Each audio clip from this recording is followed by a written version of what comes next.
we refuse NATO, which is a security guarantee, then what? What will happen to Ukraine? I have a very simple question. We refuse, and the United States of America, for example, asks us to do this. And then I say to the United States of America, if we want to be very constructive, then what in return? In return, meaning what security guarantees? Good day, dear journalists, dear attendees. In the coming days, Ukraine will significantly strengthen its diplomatic efforts, not only on the European continent. There will be a meeting with the chair of the G20, President Ramaphosa of South Africa, a meeting with the President of Poland in the format of the Three Seas Summit in Poland, a meeting with the President of the Czech Republic, and we will officially participate in the farewell to Pope Francis. There will also be an important separate meeting with the Prime Minister of Spain. Tomorrow our team will meet in London in the Europe format, specifically France, the UK, Germany, Ukraine, plus the United States of America. Please, your questions. Raise your hand so I can see. The Rada TV channel was broadcasting.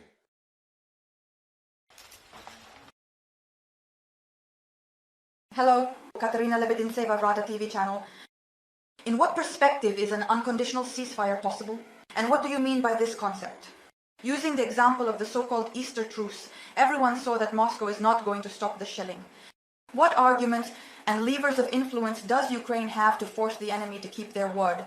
And what support are we expecting from our partners in this process? Thank you. So far there has been no unconditional ceasefire. This was the desire and proposal of the United States of America, the wish of European colleagues, and support from Ukraine. Ukraine is ready to agree to an unconditional ceasefire. What does this entail? The answer lies in the phrase itself, unconditional, without any conditions. A ceasefire means there are no attacks on our territory, and accordingly, no reciprocal responses. The country is ready for an unconditional ceasefire.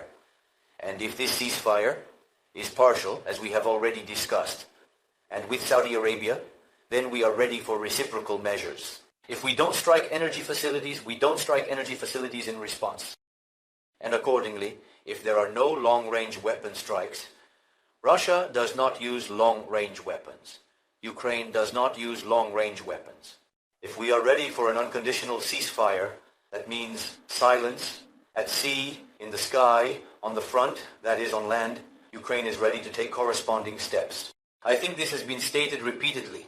As for those on whom it depends, well, undoubtedly it primarily depends on Putin's willingness.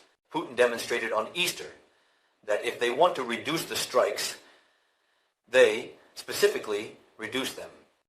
They reduced them, but there is still a long way to go to an unconditional ceasefire. But we saw who is the source of the war. Everyone saw it. They wanted to reduce. They reduced, although in many areas the fighting continued.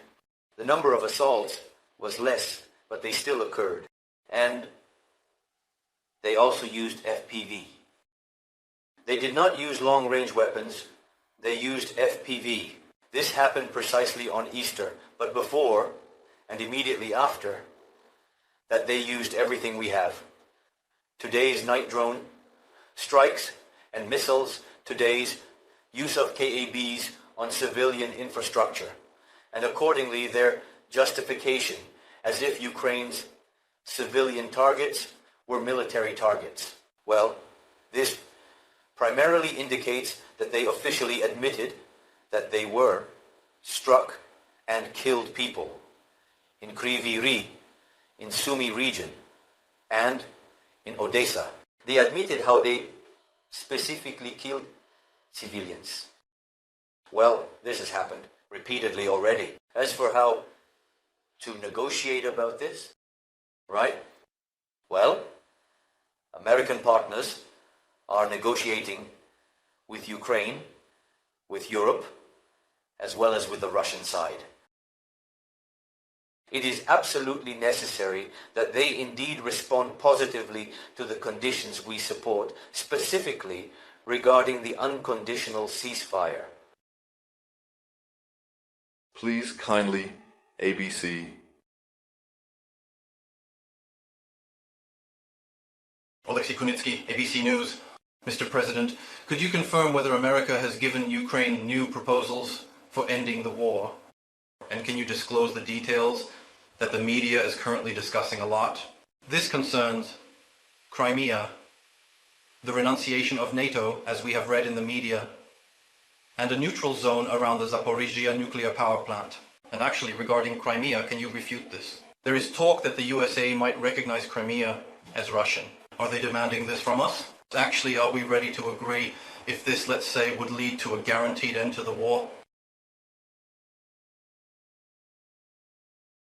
I believe that there is a problem with this concept as a whole, in that we do not have a positive outcome regarding the ceasefire. And we are moving on, you know. Without having read the first page of the book, we are trying to read from the middle of the book and understand what it is about. You won't understand it that way. If we truly want to move towards ending the war, Ukraine once again confirms that it desires a swift, just peace for itself, but also an unconditional ceasefire as the first step towards this. If we don't want to just enter into this, how should I say, a long dispute with the Russians in order to pressure us on other conditions without ceasing fire.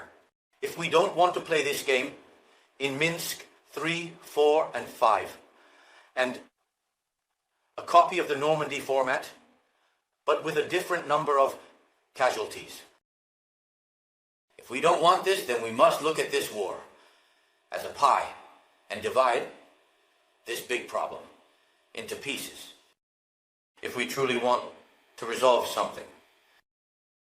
Because as soon as we start talking about Crimea, about our sovereign territories, etc., we enter the format that Russia wants, prolonging the war, because quickly agreeing on everything won't work. We have been at war for 12 years. This is already the answer to whether it is possible to reach an agreement with Russia. Overall, it's a rhetorical question. Can an agreement with Russia be reached quickly? No. Without pressure, it's impossible. Pressure is needed for the whole world, especially America. I believe that Trump proposed, we supported President Trump regarding the unconditional ceasefire. The game of let's discuss everything at once in one day won't work. It implies that people will fight, people will die, and there will be a long dialogue. What is this for? To put pressure on us, to make America tired and withdraw from the process. In other words, there are many different reasons. This is Putin's game. Definitely not President Trump's game. Definitely not Europe's game. Well, and Ukraine is not playing this. For us, this is a war. It's more than that. It's much more serious. No, and therefore, in my opinion, this is a mistake. Further, regarding these various proposals, they are proposals, signals, ideas, visions. You can talk about it in different ways, but it is not an official proposal from Ukraine. It's important. If there is such an official proposal, we will immediately respond to it as an official proposal. Right? And you will know about it.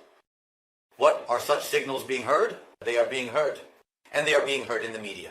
And will continue to be heard. But I don't know whose they are. Are they from the Russians? Or from the United States of America? Someone from the United States? Representatives? Yes.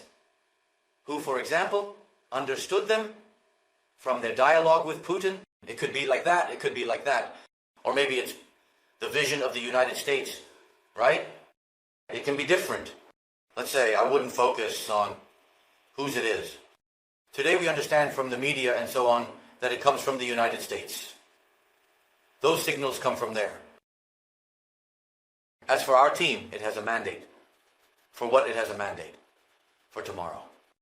This is a discussion about an unconditional ceasefire or a partial ceasefire. We are ready for this stage. We are also ready to affirm that after the ceasefire, we are prepared to sit in any format. So there is no deadlock that Ukraine can or cannot or wants to. In any format, because we will already believe that we have a result, at least some, that Russia is really ready. What they don't want, that's clear. Ready for real steps, for results. That these are serious people. Serious steps, not another bout of immaturity. That's what it's about.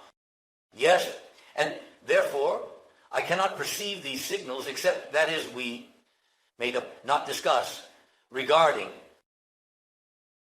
what I saw, and I think we saw approximately the same things. What I understand. And Ukraine does not legally recognize the occupation of Crimea. There's nothing to talk about. This is beyond our constitution. Our territory, the territory of the people of Ukraine. We cannot just, and why? Why won't we? It seems to me that we have already stated this about any temporarily occupied territory. I have stated as President, and the Constitution by its existence, the Constitution of Ukraine by its existence declares this. What other point were you interested in? Yes, there was also a question about Ukraine's refusal to join NATO and the creation of a neutral zone around the Zaporizhzhia nuclear power plant. That's what we know as of today. Yes, okay. Look, let's talk about NATO. You know, our position with NATO. America didn't actually support it, right? But no one legally refused it. But in practice, no one, and the United States did not support, in the near term, for example, Ukraine's entry into NATO. The second story, that's the first step. Second, let's imagine that all NATO countries will support us, for example. No one can veto Ukraine's membership in NATO as a country outside of NATO. Russia is outside of NATO. Russia is, besides being a criminal and an aggressor, a participant in this war. It cannot speak about security guarantees for Ukraine. It violates them. As for, or is there a dialogue between America and Russia regarding Ukraine in NATO? I am sure there is. And if they want to establish that Ukraine is refusing NATO, for example, everyone supports us in NATO. But Russia demands that we refuse NATO. I have a very direct question. We don't have this. Not everyone supports us. But even if we imagine this, I have a question. If we refuse NATO, which is a security guarantee, then what? What will happen to Ukraine? I have a very simple question. We refuse, and the United States of America, for example, asks us to do this. And then I say to the United States of America, if we want to be very constructive, then what in return? In return, meaning what security guarantees? We know the infrastructure we are working on, and then America says, here are your security guarantees. Is this a dialogue? This is a dialogue. And what does Russia give us for this? If we refuse NATO, what does Russia refuse? Logical? That is, they have previously said that they went into Ukraine to protect the security of their state because NATO is approaching. So if NATO is not approaching, what will Russia offer? What are they offering? Oh, you refuse. These are threats. We are not afraid of Russian threats. This is regarding NATO, regarding the Zaporizhzhia station. Zaporizhzhia station. I think I mentioned that it is not operating on its own today. And without Ukraine, it will not operate. And the United States, with all due respect, is not enough. Our technical staff is needed. America fully understands, both on a technical and political level, that if it enters the management format of this station, it will do so only with our technical workers. Immediately the question arises, within the question itself, as I have said, access to water, the infrastructure for these people's lives. They are citizens of Ukraine, the safety of these people. What about Enerhodar? In other words, it cannot be ignored. Where will they live? What about their children? Should their children be brought back home or not? Many questions. What can be signed or not signed? What can be agreed upon or not agreed upon? If this station is specifically under the Russians today, and tomorrow it might be under the Americans, then, And everything else? What about the people? If the Americans are with us, and the Russians have left, the Americans are with us. We restore this together, and make money on electricity, and so on. I think that's okay, but I have never heard such official rumors. Some people, technical staff at different levels, media. There are many such messages and rumors. I have never officially heard a proposal.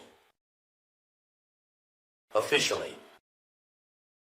Well, Ukraine is not against partnering with America in one direction or another for the restoration of any infrastructure or enterprise.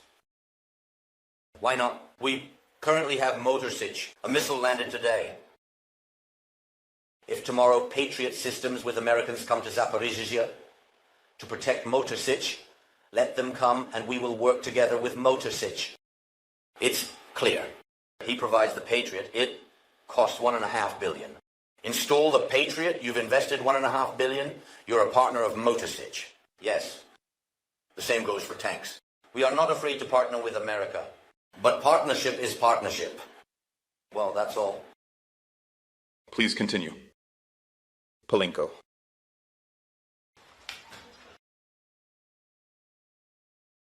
Thank you very much. I wanted to ask, recently Putin, through Peskov, conveyed that he is ready to talk with Ukraine for the first time. Exactly. With Ukraine? With the regime? With me? With whom? With Ukraine? What with Medvedchuk? Medvedchuk can also get involved in the nuances with Ukraine. He talks with him in the evenings, speaks with Ukraine.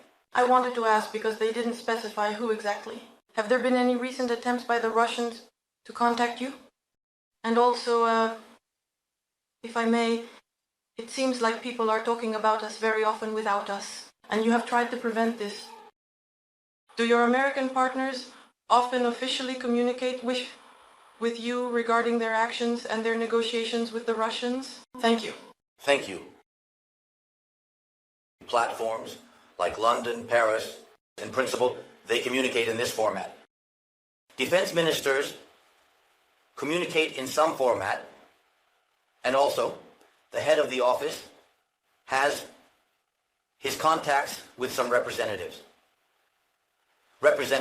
of the White House. Also, Mr. Rubio, the minister, had a meeting with our minister, and now at the platform in Paris they had a general meeting.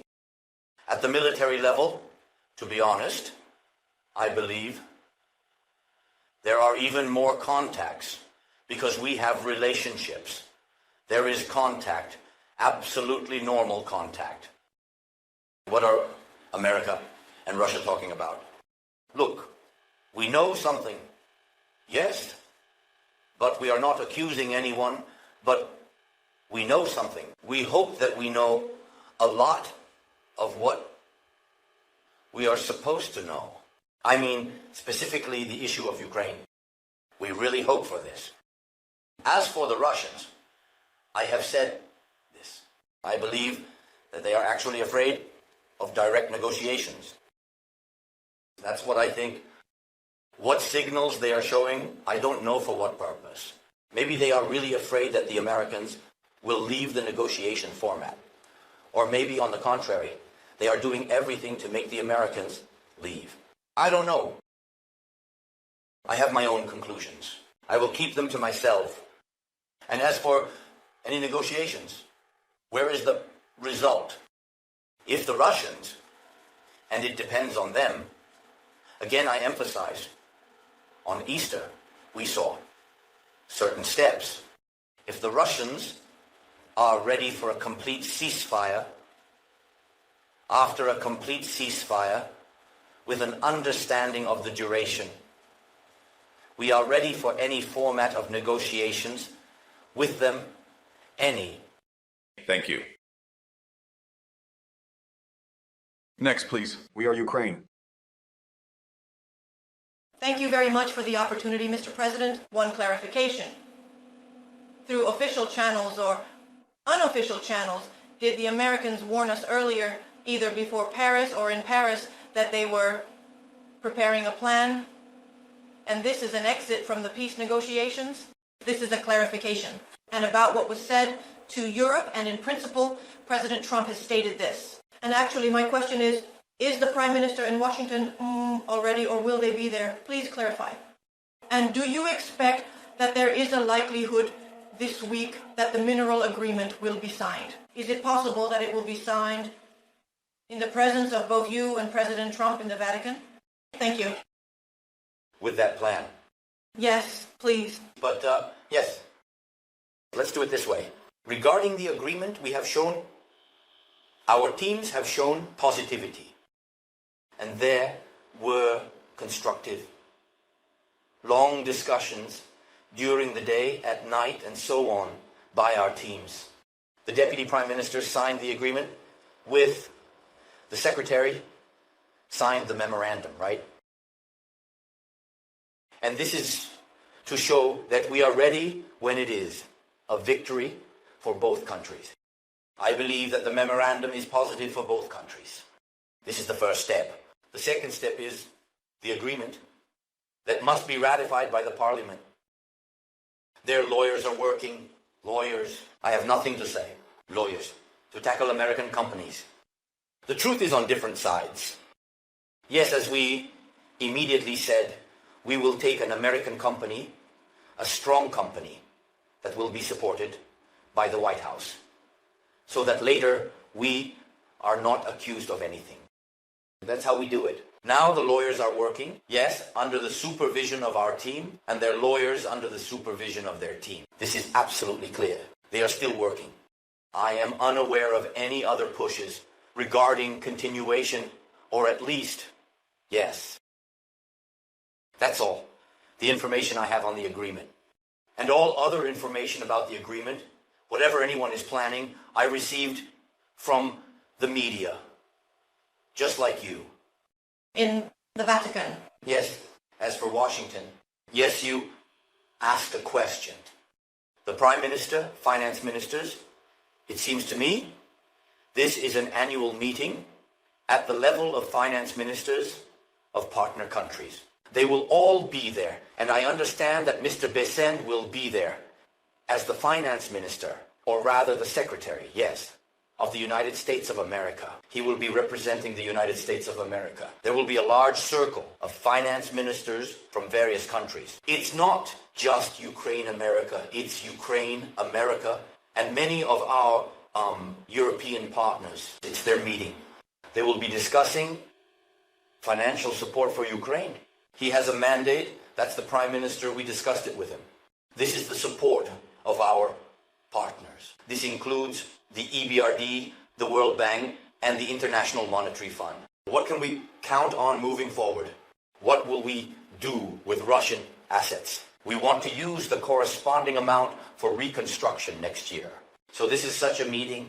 Separately, on the sidelines of this meeting, in a broad sense, a meeting between our Prime Minister and the U.S. Secretary of the Treasury, Besenda, may take place. Yes, we support such a meeting. Let them meet. As for their financial agenda, honestly, I don't know anything more. Next. Please, France Press. In the Vatican Yes, you will be in the Vatican too. with President Trump. Would you like to meet, or perhaps it's already planned? Yes, I would like to. I'm ready. We are always ready to meet with partners from the United States of America. Always. Thank you. Thank you. Mr. President, greetings. Victoria Lukovenko, Union Agency. My question is about the Patriot systems. You recently said that Ukraine is ready to purchase 10 such systems, and at your last briefing, you mentioned that you told President Trump about this, to which he responded that America would work on it. Actually, has America worked on this, or have our colleagues told you anything, offered something? And a second follow-up question, please tell us, could you confirm or refute the fact that the American aid we are receiving now is what remains from what President Biden provided us, and the new administration does not agree to it? The aid that is currently being provided is the aid that Congress approved a year ago. That's correct. Regarding new aid, we have not yet had the opportunity to reach agreements or discuss details with the United States of America. As for the Patriots, yes, this could be part of the new aid, a new package, or it could be the only thing in the new package. It depends on our agreements. The United States of America has not yet responded regarding the Patriot systems that we are ready to purchase. Thank you. Please continue. Ukraine Forum.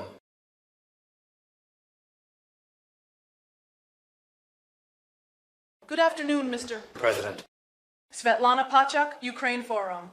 I have a question for you about the foreign communication. Following your claim that China supplies arms to Russia, Beijing did not confirm this statement, denying it. Tell me, please. Beijing, China. Yes, I have a question for you about the foreign communication. This statement, it was simplified and denied. Tell me, please, have you communicated with the Beijing representatives about this issue? And are you ready to publish documents that would confirm the delivery of Russian weapons from their side? Yes. Well, first of all, I asked the Foreign Intelligence Service to pass it to the Chinese side. And today, they have to do it. I want to inform you, short from the mass that they have through the corresponding employees in China, also, the Minister of Foreign Affairs on his channels transmits the relevant information to the embassy in Beijing. Also, we will try to directly in Beijing with other channels to transmit the corresponding.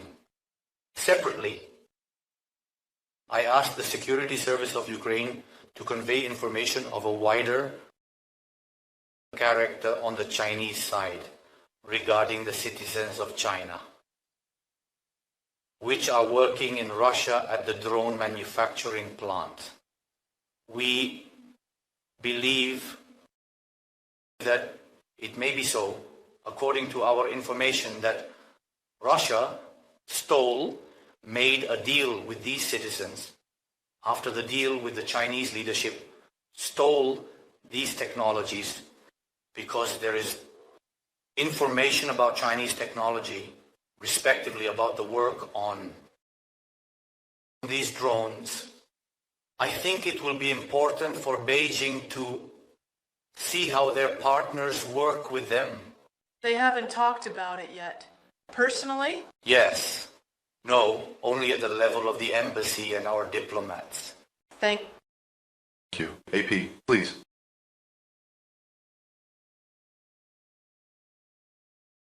Of Associated Pressure, Moj,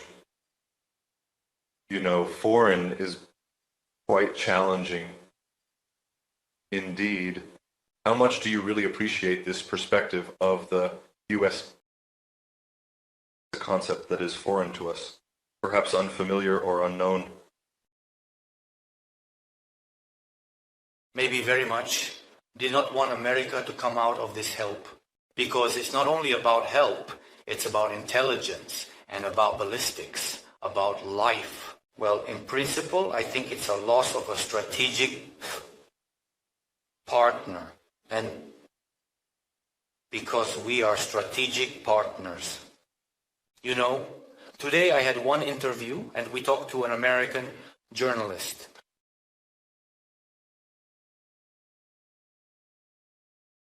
It's interesting that, in my opinion, when the North Korea is an ally of Russia, when it is absolutely open to the fact that it is sending shells against us, and people, when we see such cases, not very good with the Italian military, when we see it and we confirm it with facts. We don't just spread words, we show facts. At the moment when Iran is open to the enemy of the United States of America and all others about whom I said they have difficult relations, worse than difficult, they are really geopolitical enemies at this moment.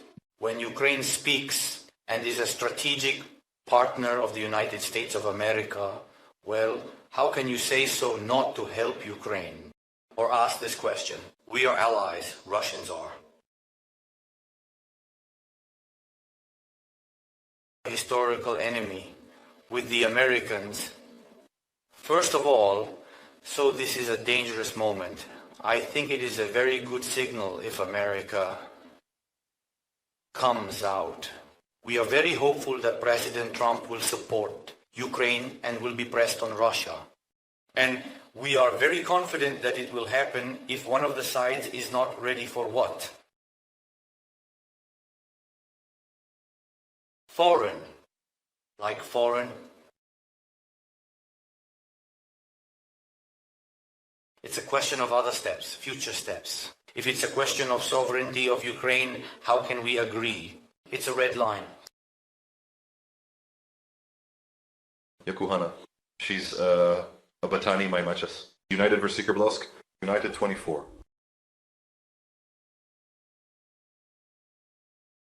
Thank you, Mr. President. Audrey McAlpine, United 24 Media. Today, the Kremlin reiterated Putin's message that Russia is ready to con. Cite your proposal for both sides to halt attacks on civilian energy infrastructure. But in your opinion, Mr. President, is Moscow really ready for these talks? And if so, what specific steps should be taken to make these happen?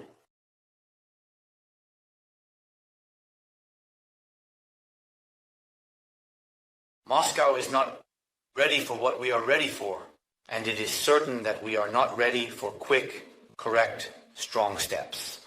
And during this war, in principle, it seems to me that it is possible. For their intelligence, they have hundreds of thousands of these people to understand our actions, our psychological portrait. A, if we have made a decision, we act. B, we are not afraid of them. And C, we are specifically responsible for their questions. When they throw us some kind of a request for a conversation, I think they are pushing us out of the conversation. They should be. So easy. We react to this as follows. I believe that America is a real leader. We want them to take part. We want them to press on Russia, but we are ready to answer for our words if the Russians tomorrow, not just ready to stop the fire, but if they stop the fire, we are ready to sit down for a conversation and move on to other steps to end the war. If at least something is done, in fact, and not just chatter. Thank